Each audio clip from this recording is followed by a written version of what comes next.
Bueno, esta lógica proposicional salió larguirucha, pero ahí vamos. Ya me empezaron a abrir los talones, pero ahí vamos. Llenamos la última tabla, que es la bicondicional, también conocida como sí, solo sí. ¿Sí? Bicondicional, sí, solo sí. Entonces, nosotros ya hicimos un ejemplo para tratar de entender esta relación. Si tenemos una proposición, Pedro es hermano de Juan, y tenemos la proposición, Juan es hermano de Pedro, miren que esta es una bicondicional, es una doble implicación, o una bicondicional. ¿Por qué? Pues es lógico, ¿cierto? Si Pedro es hermano de Juan, sí, solo sí, eso se cumple si Juan es hermano de Pedro. Entonces miremoslo. Pedro es hermano de Juan, verdadero. Juan es hermano de Pedro, verdadero. Pues claro que eso es una verdad, eso es aceptable. ¿Sí? Pero que Pedro sea hermano de Juan, pero que Juan no sea hermano de Pedro, eso es difícil hasta de entenderlo. Claro que eso sí pasa, pero en las peleas entre hermanos bonachones. Vos no sos mi hermano, pero esto es un decir. Esto no se puede, es ilógico. ¿Cierto? Bueno, esto es lo mismo, ¿ve? Que Pedro no sea hermano de Juan, pero que Juan sí es hermano de Pedro, ¿no? Tampoco tiene valor de verdad negativo. Y por último, si un tipo no es hermano de otro, el otro no es hermano de un tipo. Si Pedro no es hermano de Juan, pues es de esperar que Juan no sea hermano de Pedro. Entonces, FF nos da verdadero, que es lo que a veces los muchachos les cuesta trabajo. ¿Pero por qué? No, porque es que si Pedro es hermano de Juan, es natural que Juan sea hermano de Pedro. Pero asimismo, si Pedro no es hermano de Juan, es natural que Juan no sea hermano de Pedro. Por eso también da verdadero. Y esta es la tercera tabla de verdad que quiero que se metan a la masa encefálica. Ay, profe, sí, ahí no les he dicho la mnemotecnia. La mnemotecnia, a mí me gusta lo positivo. Ahí como, me gusta lo positivo como el disco de La Conspiración. Y lo positivo quiere decir que nos aprendamos solamente esta.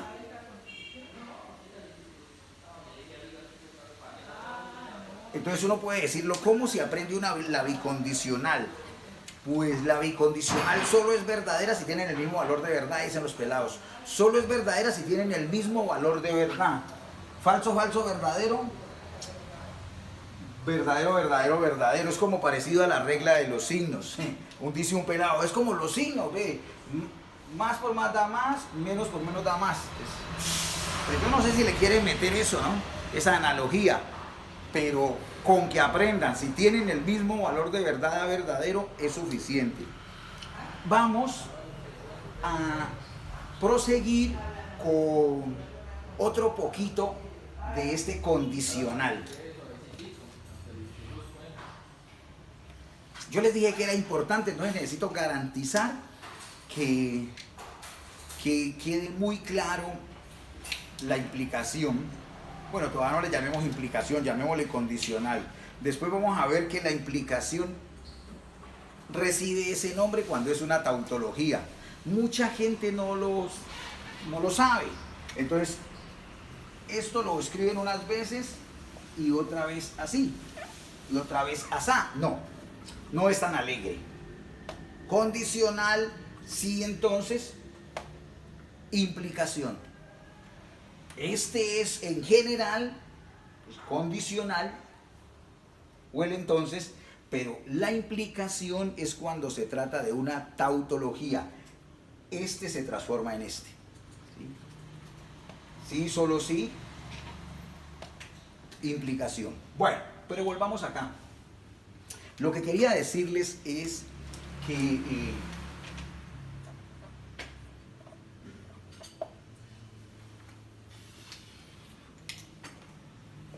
la condicional es una mejor dicho, forma parte de una proposición compuesta, ¿sí? Una proposición molecular. Como habíamos dicho, su antecedente y su consecuente. Importancia de la flecha, de dónde sale y dónde llega. Cuando estemos trabajando tablas de verdad, puede ser que te digan por ejemplo, no siempre va a ser P y Q. En un momento dado te podrían decir no eres, entonces P. Y tenemos que tener la flexibilidad mental de entender, generalmente vamos a aprender que la no R está por acá. Y entonces es desde la no R hasta la P. Y con la mente tenemos que pillar que si la no R está acá y la P está por acá, un poco de columna después, entonces es de estos valores, ¿sí?, hacia esto la relación. ¿Sí o no? No es que porque está escrito hacia allá, entonces la P no. El orden es fundamental de dónde partimos y a dónde llegamos, ¿sí? Bueno, eso que quede claro como el alquitrán. Ahora sí, digamos lo siguiente. La condicional tiene otras tres expresiones muy relacionadas con ella, que nos van a servir para hacer demostraciones y simplificar algunos esquemas proposicionales. Profe, ¿y qué es esquema proposicional? Esquema proposicional es, por ejemplo, ver esto. P entonces Q. Y P entonces Q. Y Q, ¿cierto? Entonces,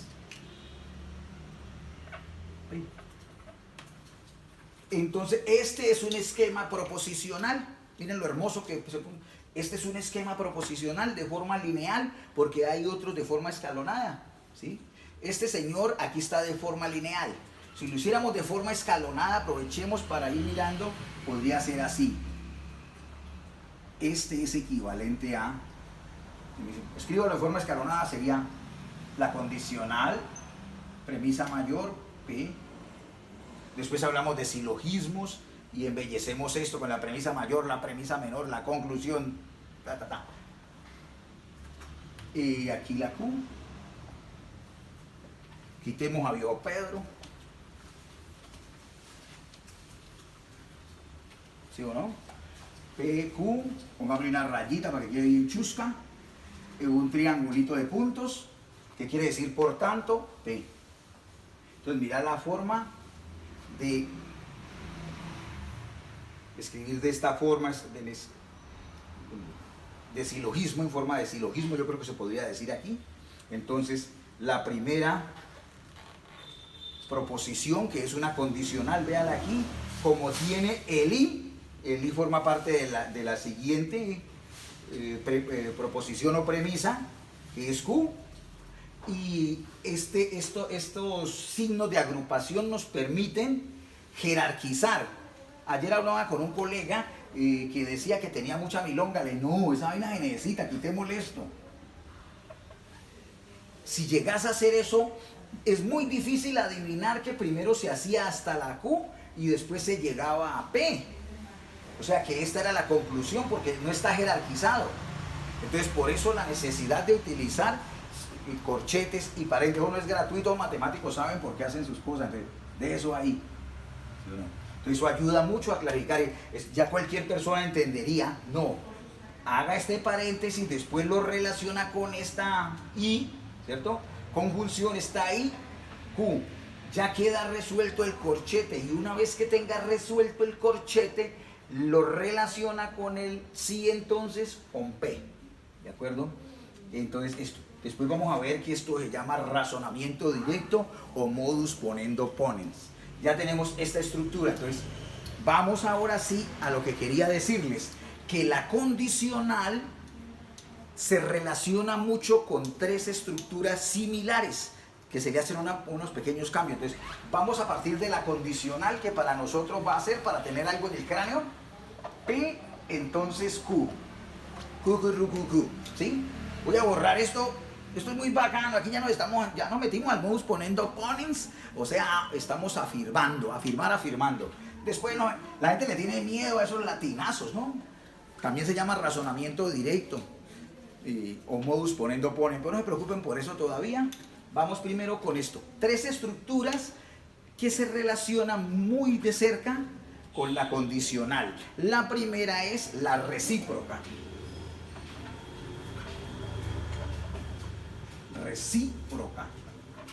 La recíproca de la condicional. ¿Cuál será la recíproca? Si partimos de esa, ¿cuál creen ustedes que sea la recíproca de la condicional? Vamos a inventarnos algo aquí para que eso quede más lógico. Si Daniel estudia duro, entonces aprenderá. ¿Sí o no? Para decir Daniel estudia duro es P, Daniel aprenderá es Q. ¿Cierto? Mire que aquí va implícito un Daniel también. Aquí se entiende, si Daniel estudia dura, entonces aprenderá. Aquí hay un Daniel antes. Entonces Daniel aprenderá, pero es que en este lenguaje común no se atosiga tampoco de tanto. ¿Para qué hace eso, profe? Para que nos quede fácil, porque es que esto a veces es muy críptico, muy simbólico, y entonces al comienzo es doloroso que le embutan tantas formalismos. Pues, hagamos esa trampa honrada, ¿no? Tiramos el formal, pero tiremos el de nosotros aquí, a mirarle ahí. Entonces la recíproca, ustedes seguramente ya pillaron. La recíproca es cambiar el orden. Entonces la recíproca es entenderlo así. Q, entonces P. ¿Sí? Bueno. Entonces, si la directa era, si Daniel estudia dura, entonces aprenderá. La recíproca es, si Daniel aprende, entonces estudió duro. ¿Sí? Entonces, quiero que piensen en ella. ¿Sí? Quiero que piensen en ella. Vamos a hacer esto más despacio. ¿Sí? Vamos a hacer esto más despacio porque suele presentar inquietud, que quede claro desde el comienzo. Sea la proposición P, llueve. Sea la proposición Q, la calle se moja. Entonces me creo mi directa, la condicional, si llueve, entonces la calle se moja. ¿Sí? Que se traduce simplemente en P, entonces Q. Entonces vamos, para entenderla mejor que con esa anterior. Si llueve, entonces la calle se moja. Pongámosle lógica, la calle está sin techo, está abierta. Claro, si llueve, la calle se moja. Entonces, haciendo esa trampa honrada de inventarnos una, sabemos que esta condicional es verdadero. Porque si esto es verdadero y llega una verdadera, ¿sí o no? Entonces, muy bien. Pero si la invertimos, nos quedaría, si la calle se moja, entonces llovió. La recíproca. Entonces, mire que en nuestro caso la directa, esta es verdadera. Si aceptamos que llueve, entonces aceptamos que la calle se moje como parte de una verdad, y llega a una verdad, es verdadero. Pero acá, ¿sí o no? Acá, si la calle se moja o está mojada, entonces podemos decir que la causa, que eso implica que llovió. Mucha gente de una la pilla y no necesariamente, porque ahora con el COVID, de pronto la alcaldesa mandó a que echaran algún desinfectante y mojaron la calle en el sol más canicular que haya. Luego, entonces, algunas veces la condicional puede ser verdadera y su recíproca también, pero otras no. Entonces no se puede aceptar, ¿sí o no?, que siempre, como acá hemos dicho que se necesita mucho la claridad, que no se preste a ambigüedades, como en este caso puede ser, la recíproca puede ser o no ser verdadera, no nos sirve como una ley, ¿de acuerdo? No nos sirve como una ley. Entonces lo único que podemos decir es que la recíproca unas veces es verdadera y otras veces no, dependiendo de la directa, de la condicional. Entonces, esta ya ahí quedó. Hay otra relación que es de la condicional, que se llama la inversa.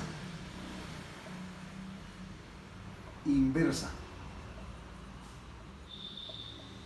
¿Cómo creen que se pueda definir la inversa? La inversa, ¿cómo creen que se define?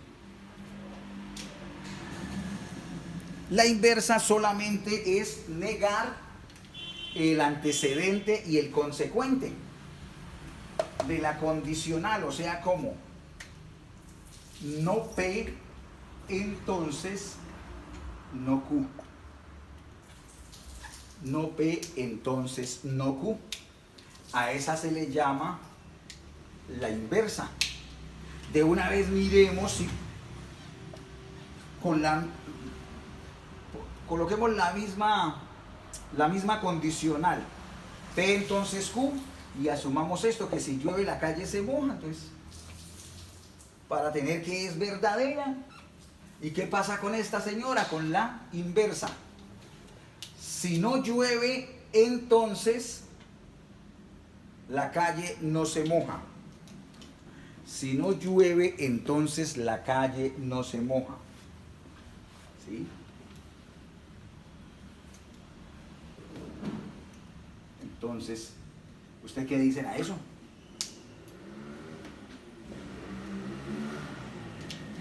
Si la condicional es verdadera, ¿la inversa también lo será? ¿O la inversa será falsa? ¿O la inversa unas veces será falsa y otras veces será verdadera? Piénsenlo. Bueno, vamos a cuidarnos en el sentido de que seamos más claros. Busquemos unas proposiciones que nos permitan pillar fácilmente cuando la recíproca, la contrarrecíproca, la directa son falsas y cuando son verdaderas. Recuerden que acá no se permite ambigüedad. O es verdadera o no lo es. Que unas veces sea verdadera y otras falsas no aguanta. Entonces miremoslo. Hemos buscado, por ejemplo, una proposición P que diga este animal es un pájaro. Una proposición Q que dice este animal tiene alas. Con esas dos proposiciones y en lenguaje simbólico creamos una condicional. P entonces Q. Y evidentemente su valor de verdad es verdadero.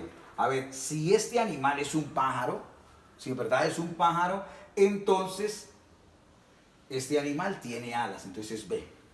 ¿Por qué hacemos eso? Para poder clarificar el valor de verdad y compararlo con las otras estructuras que se relacionan con la condicional. Ya habíamos visto la recíproca. ¿Cuál es la recíproca que cambia el orden de P y Q? La recíproca ya no es P entonces Q, sino Q entonces P, y aquí la tenemos. Y ya me adelanté a colocarle la incógnita. Verifiquémoslo. Si este animal tiene alas, entonces este animal es un pájaro. Bueno, ese gorrión tiene alas. Ese gorrión tiene alas. Entonces ese gorrión es un pájaro. En ese caso es verdadero. Pero si no es un gorrión, si no es, por ejemplo,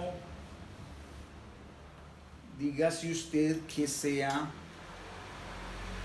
a ver, ese murciélago. Ese murciélago tiene alas, pero no es un pájaro.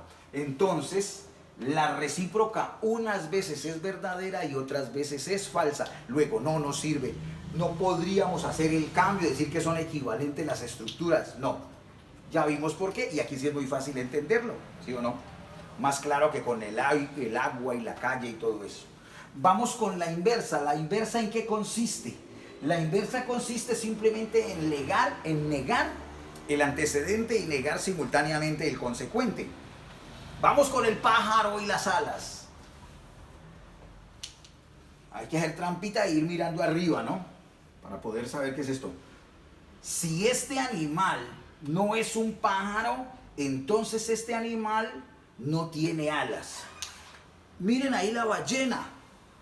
Este animal no es un pájaro. Pues claro, es una ballena, entonces no tiene alas, claro, tiene unas aletas. En ese caso es verdadera. Pero nuevamente, ¿cierto? Pero nuevamente,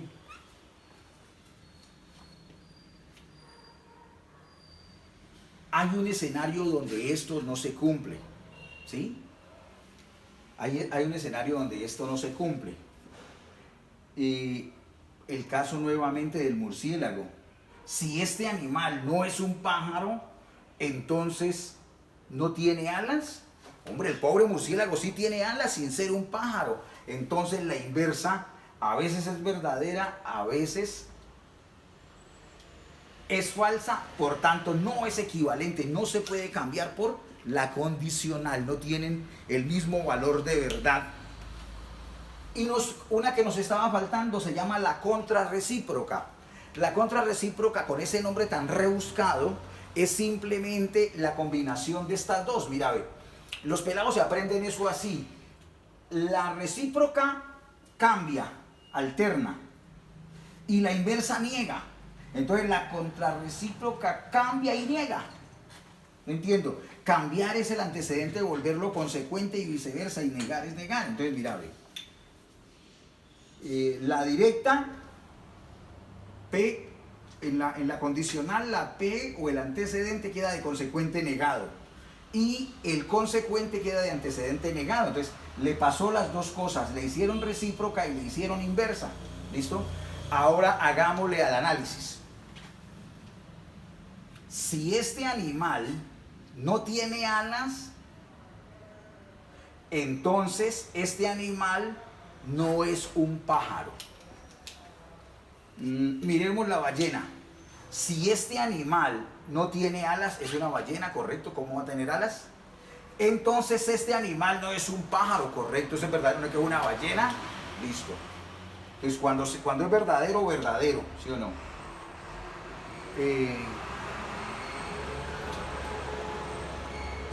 Si este animal no tiene alas, entonces este animal no es un pájaro. Otro escenario. Otro escenario.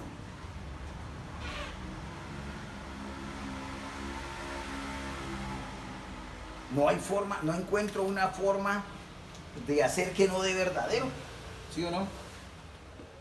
No hay una forma, siempre me lleva a que da verdadero. ¿Sí? No hay otro ejemplo. Si este animal no tiene alas, entonces es una condición, no puede ser un pájaro. Claro, porque es una condición impajaritable. Mire cómo salió de bonito. Es una condición impajaritable tener alas para que se le denomine pájaro. Entonces acabamos de encontrar que en cualquier escenario esta señora sí es verdadera. La contrarrecíproca tiene el mismo valor de verdad de la condicional original. No quiere decir que siempre de verdadera, no, lo que quiere decir es que si esta es falsa, esta también. Y estas pueden ser falsas o verdaderas, esta sí. Entonces la conclusión a la que quería este pecho llegar es, En un esquema proposicional, si se pretende simplificar o hallar su valor veritativo, se puede cambiar la condicional por la contrarrecíproca o la contrarrecíproca por la condicional sin que se altere el esquema como tal, porque son equivalentes en su valor de verdad. Si la condicional es verdadera, la contrarrecíproca también es verdadera. Si la condicional es falsa, la contrarrecíproca también es falsa. Dejamos para la siguiente parte, porque no hay quinto malo, el llenado y ejemplo con tablas de verdad de esquemas más interesantes. Entonces, en la siguiente clase hacemos un llenado de una tabla de verdad más interesante que se va traduciendo de una vez a encontrar las tablas que se llaman tautologías, cuando la respuesta final solo nos da valores B, exclusivamente verdaderos. Se llama tautología. También encontraremos falacias, cuando solamente la respuesta final nos dé falso. Y si se llegan a mezclar falsos con verdaderos, así sea un solo falso con todos los demás verdaderos o un solo verdadero con todos los demás falsos, a eso se le llama indeterminación, otros le llaman contingencia, ¿sí o no? Pero además otro regalo: si estamos analizando la validez de un razonamiento y nos da una contingencia, el argumento o el razonamiento no es válido. Si nos da una falacia, menos. Un argumento solo o un razonamiento solo es válido si su tabla de verdad nos da una tautología. Entonces, en la siguiente clase, que va a ser mega bacana, digamos tera bacana, vamos a ver ejemplo de llenado de tablas de verdad más complejas, de esquemas proposicionales más ambiciosos. Vemos tautologías, contingencias y falacias, ¿sí? Y también de una vez hacemos unos ejemplos de este tema que es tan hermoso, del silogismo, que el silogismo tiene que ver con lo que acabamos de trabajar. Silogismo es un argumento que consta de 3 proposiciones, ¿cierto? Las 2 primeras en esta estructura, las 2 primeras, la premisa mayor, la premisa menor y la conclusión, ¿sí? Entonces va a tener esta forma, mire, ¿sí? Cuando toma esta forma, este razonamiento o este argumento o este silogismo, si llega a tomar esta formita, ya se le llama razonamiento directo, que es conocido como el modus ponendo ponens, que simplemente traduce en afirmar afirmando. ¿Afirmar qué, profe? Que si esto es verdadero, lo afirmo, y si esto es verdadero, concluyo que P es verdadero. Y era similar a lo que hacíamos ahora. Si este animal es un pájaro, entonces tiene alas. Este animal tiene alas, por tanto este animal es un pájaro. Razonamiento directo en esta estructura de escalonada, que se puede linealizar para hallar su tabla de verdad, y obtenemos esta. En la próxima clase hacemos esta tabla de verdad y de seguro nos va a dar una tautología. Por tanto, es un método de razonamiento, otros le llaman una ley de inferencia. El profe Dani, quedó cansado, pero contento. Muchas gracias.